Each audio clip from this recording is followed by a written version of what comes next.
बच्चों, मैं आपके अपने YouTube चैनल हिंदी स्वरूपा में आप सबों का स्वागत करती हूँ। बच्चों, आज हम लोग इस वीडियो के माध्यम से हमारे पाठ्य पुस्तक के पाठ 2 यानी कि राम लक्ष्मण परशुराम संवाद का प्रश्नोत्तर पढ़ेंगे।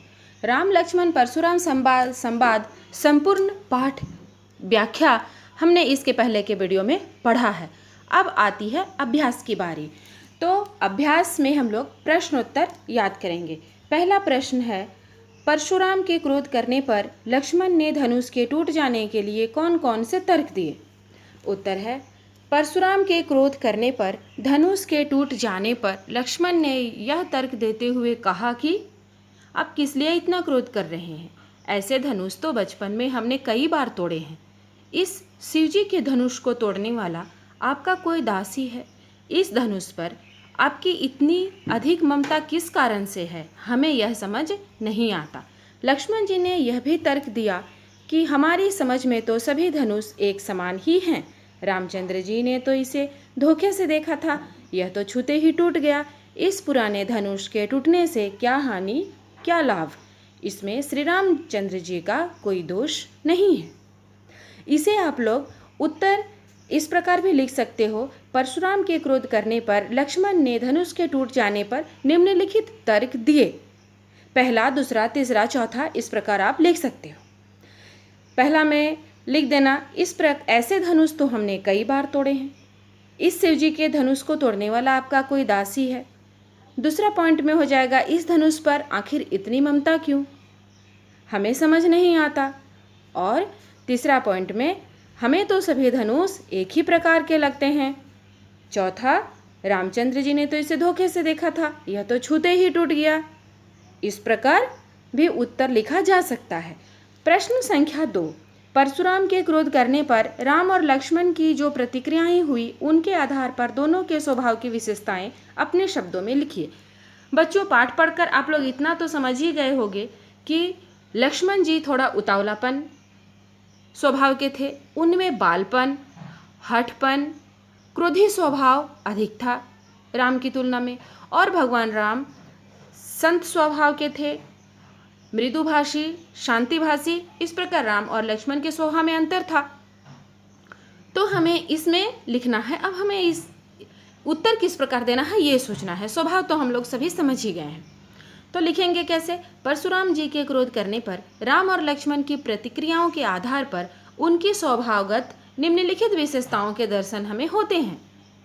इस प्रकार शुरू करना है। नंबर 1, लक्ष्मण जी क्रोधी स्वभाव के थे, परंतु राम अत्यंत विनम्र स्वभाव के थे। बस इतना ही।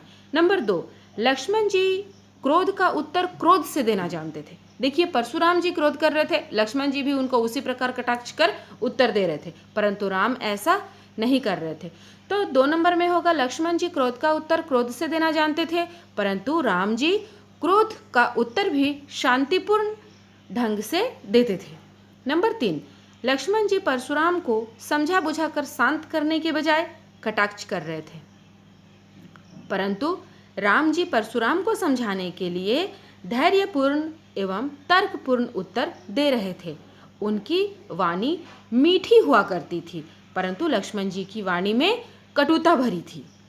नंबर 4, लक्ष्मण जी के स्वभाव में बालपन था, परंतु श्री राम जी संत स्वभाव के थे। लक्ष्मण जी के स्वभाव में हठपन था, परंतु राम जी के स्वभाव में ऐसा कुछ नहीं था। इस प्रकार आप लोग 4-5 पॉइंट डाल सकते हो। प्रश्न संख्या 3, लक्ष्मण और परशुराम के संवाद का जो अंश आपको सबसे अच्छा लगा उसे अपने शब्दों में संवाद शैली में लिखिए। ध्यान रहे बच्चों, इसे अपने शब्दों में लिखना है। जो किताबी शब्द नहीं होना चाहिए, जो हमने पाठ में पढ़ा उसे नहीं लिखना है, उससे सिर्फ हमें समझना है और लिखना है अपने शब्दों में। और इसमें कोई एक उत्तर सही नहीं होगा, क्योंकि हमारे पुस्तक में चौपाई दी हुई है, 6 चौपाई और दोहा हमने पढ़ा। इसमें आपको जिसका भावार्थ आपको ज़्यादा आसानी से याद हुआ या जो आप संवाद आपको सबसे अच्छा लगा, आप उसे ही इसमें डालोगे। जैसे सबसे पहला चौपाई जो हमारा था, परशुराम कहते हैं, यह धनुष किसने तोड़ा है? लक्ष्मण ने कहा, हे नाथ, इस शिवजी के धनुष को तोड़ने वाला आपका कोई दासी होगा। परशुराम फिर कहते हैं, क्यों, कैसे तोड़ा उसने यह धनुष? तो लक्ष्मण जी कहते हैं, उसके लिए क्या आज्ञा है मुझे कहिए, क्योंकि धनुष तो राम ने तोड़ा था। तो लक्ष्मण जी अपने भाई के लिए खड़े हो गए। अब परशुराम जी कहते हैं, उस शत्रु से मुझे लड़ाई करनी होगी। फिर लक्ष्मण जी कहते हैं, आप इस धनुष के टूटने पर इतने क्रोधित क्यों हो रहे हैं? हमने बचपन में तो बहुत सी धनुष तोड़ी है। परशुराम फिर कहते हैं, यह शिवजी का धनुष है। तुम्हें क्या इस संसार में विख्यात इस धनुष के बारे में नहीं पता? तुम इसे धनुहिया, इसे तुम खिलौना धनुष कह रहे हो। लक्ष्मण जी फिर कहते हैं, हमारे ज्ञान में तो सभी धनुष एक समान है। आप जो भी कहें, इस पुराने धनुष के टूटने पर इतना क्रोध क्यों कर रहे हैं आप जानो, ये हमारे समझ के बाहर है। अब परशुराम फिर कहते हैं, यह शिवजी का धनुष था, जिसने यह धनुष तोड़ा है वह मेरा शत्रु है, मैं उसे मार दूंगा। अब फिर लक्ष्मण जी क्या कहते हैं, इसमें श्री रामचंद्र जी का कोई दोष नहीं है, यह तो उनके छूते ही टूट गया, उन्होंने जानबूझकर नहीं तोड़ा है, आप बिना ही कारण क्रोध कर रहे हो। बच्चों, ये संवाद और भी आगे बढ़ सकता है बहुत अधिक, परंतु आपको ज़्यादा नहीं लिखना है। प्रश्न संख्या 4, परशुराम ने अपने विषय में सभा में क्या क्या कहा, इस चौपाई के आधार पर उत्तर लिखिए। यानी कि परशुराम जी के बारे में आप जो कुछ जानते हो सारी बातें इसमें नहीं लिखनी है, इसमें इस चौपाई के आधार पर जो हमने अपने पाठ में पढ़ा, सिर्फ उसी के आधार पर परशुराम ने अपने विषय में क्या क्या कहा।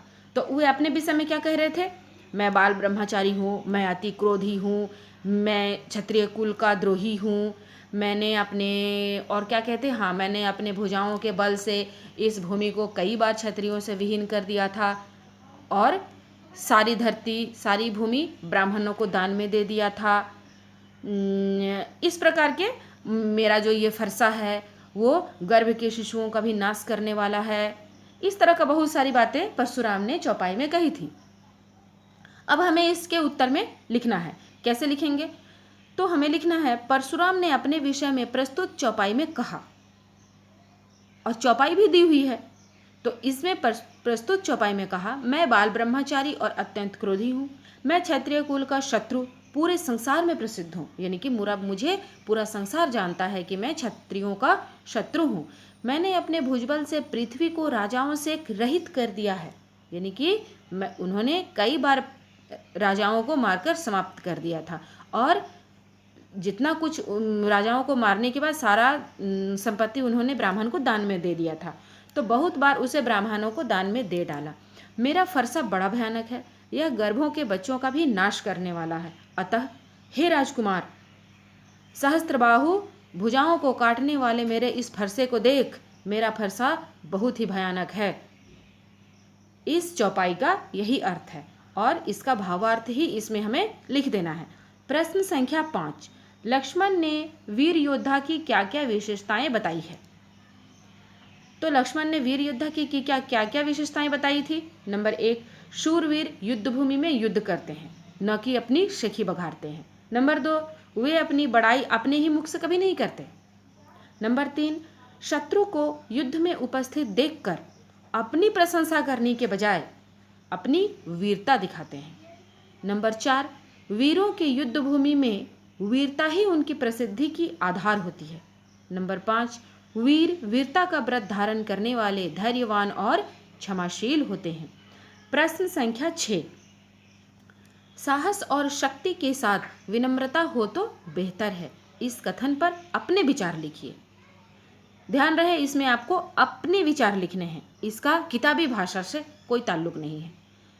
तो उत्तर होगा, साहस और शक्ति के साथ विनम्रता हो तो बेहतर है। यह कथन बिल्कुल सही है, क्योंकि विनम्र व्यक्ति ही सोच समझकर कदम उठाता है। क्रोधी व्यक्ति साहस और शक्ति का सूझबूझपूर्ण प्रयोग न करके जल्दीबाजी में अनुचित कदम उठा बैठता है, परंतु विनम्र व्यक्ति का प्रत्येक कार्य सूझबूझपूर्ण एवं उचित होता है। वह अपने साहस और वीरता का प्रयोग समाज के हित के लिए करता है। अतः साहस और शक्ति के साथ साथ विनम्रता सोने पर सुहागा है। इसके बाद है बच्चों प्रश्न संख्या 7, भाव स्पष्ट करें। भाव स्पष्ट करें में नंबर क, विहसी लखनु बोले मृदु बानी, अहो मुनिसु महाभट मानी, पुनि पुनि मोहि दिखाव कुठारू, चहत उड़ावन फूकी पहारू। इसका भाव स्पष्ट करना है, यानी कि इसका हमें अर्थ लिखना है। तो कैसे लिखेंगे? प्रस्तुत पंक्तियां गोस्वामी तुलसीदास द्वारा रचित राम लक्ष्मण परशुराम संवाद से उद्धृत है या अवतरित है। इनमें परशुराम द्वारा क्रोधपूर्ण बार बार शिव धनुष के टूटने पर, कुल्हाड़ी दिखाने पर लक्ष्मण जी हंसकर कोमल स्वर में बोले, आप तो अपने आप को मुनीश्वर अर्थात बहुत भारी योद्धा समझते हैं, इसलिए बार बार मुझे कुल्हाड़ी दिखाते हैं। लगता है आप फूंक मारकर पहाड़ उड़ाना चाहते हैं। नंबर ख, इहाँ कुम्हड़ बतिया कोऊ नाही, जे तर्जनी देखी मरी जाही, देखी कुठारू सरासन बाना, मैं कछु कहा सहित अभिमाना। प्रस्तुत पंक्तियों में लक्ष्मण जी परशुराम द्वारा बार बार कुठार उठाने पर उत्तर देते हुए कहते हैं कि यहाँ कोई कुम्हड़े की बतिया यानी कि कोई कच्चा फल नहीं है जो तुम्हारी तर्जनी उंगली को देखते ही मर जाती है। तुम्हारे कुठार और धनुष बाण को देखकर मैं अभिमान सहित धनुष टूटने का कारण बता रहा हूँ, यानी कि मैं डर कर नहीं बता रहा हूँ, मैं अभिमान सहित बता रहा हूँ। नंबर ग, गाधी सुनु कह हृदय हसी, मुनि रे हरियरे सूझ, अयमक खाण न उखमय, अजहु न बूझ अबूझ।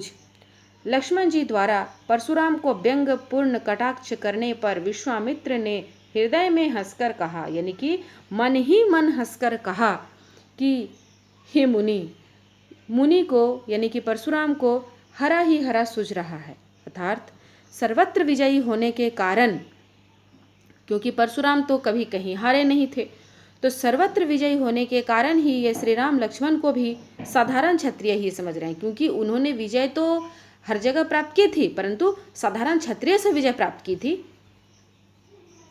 और राम लक्ष्मण तो साधारण क्षत्रिय थे नहीं, तो ये श्री राम लक्ष्मण को भी साधारण क्षत्रिय ही समझ रहे हैं। किंतु यह लोहे की बनी हुई खड़ग है, ऊख की बनी हुई खाड़ नहीं जो मुंह में लेते ही गल जाए। खेद है परशुराम श्री राम और लक्ष्मण की वीरता को नहीं समझ पा रहे हैं, ये इनकी शक्ति को नहीं जानते। प्रश्न संख्या 8, पाठ के आधार पर तुलसी के भाषा सौंदर्य पर 10 पंक्तियां लिखिए।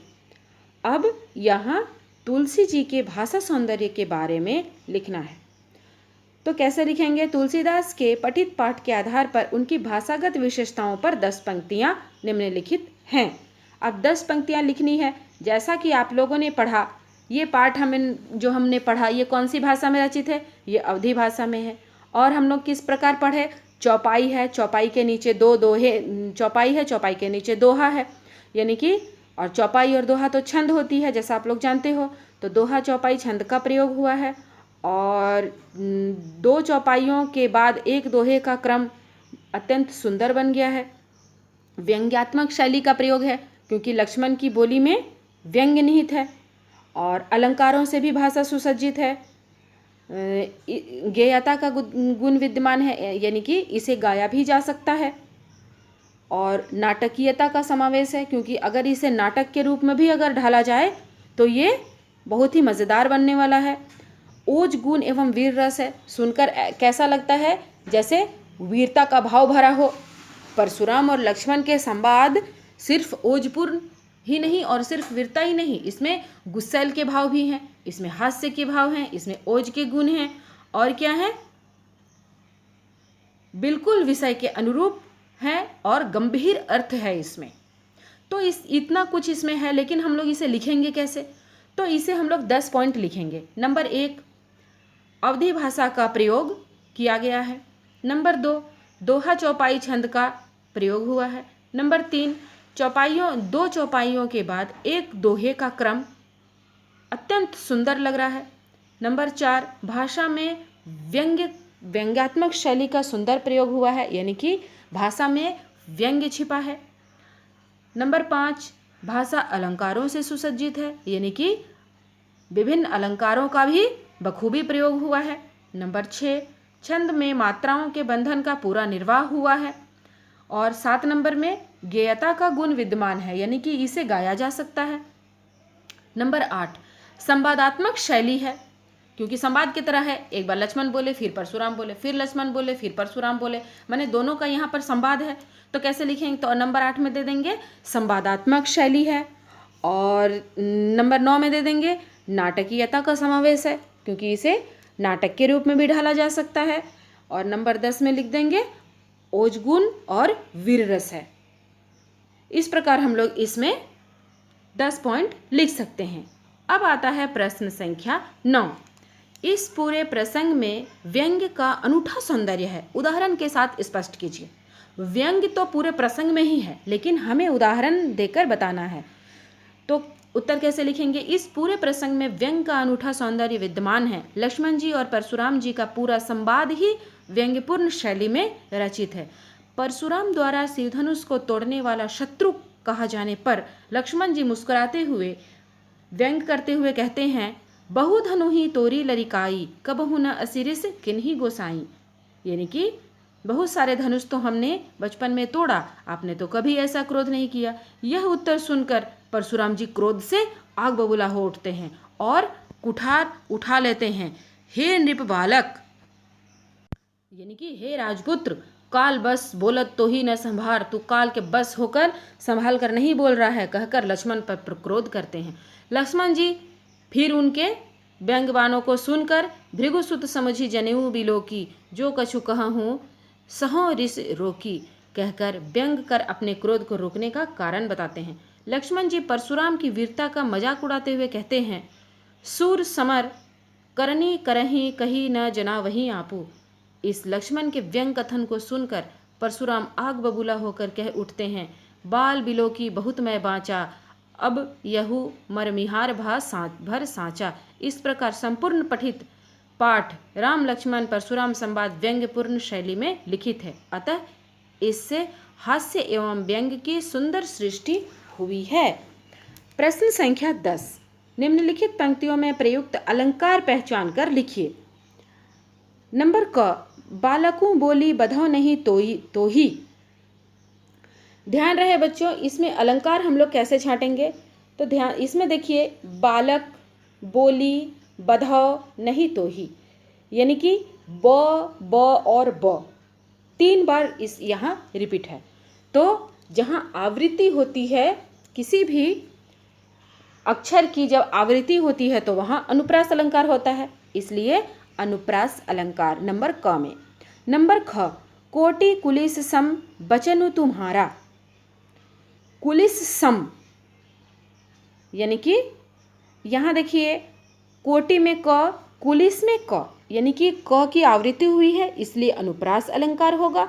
और सम, यानी कि जहाँ समता या बराबर जहाँ पर तुलना किया जाए तो वहाँ पर उपमा अलंकार होता है, इसलिए उपमा और अनुप्रास अलंकार।